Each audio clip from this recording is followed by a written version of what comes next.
If every time you have to edit your tracking, kerning, or line height, you open your character panel and then you use these tools in here, or if you never touch this tutorial is for you, because I'm gonna show you how to edit tracking, kerning, and line height way quickly.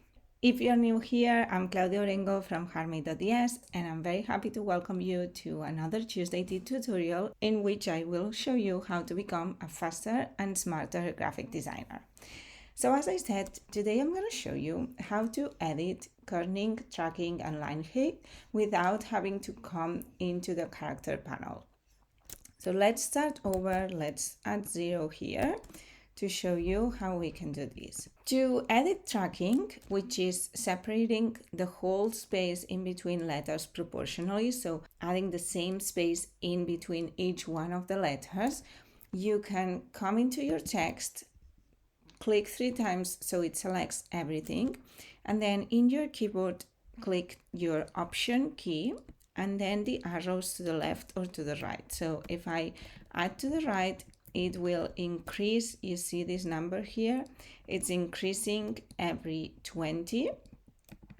So this works perfectly for tracking.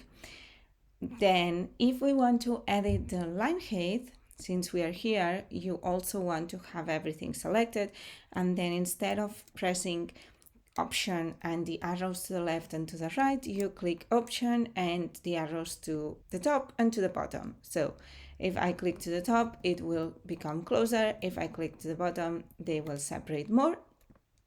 And if you want to edit the kerning, which is the space in between 2 specific letters, you can click in between them and use the same method, Option and your arrows to the right or to the left, so that it adds the space that you want in between those 2 particular letters.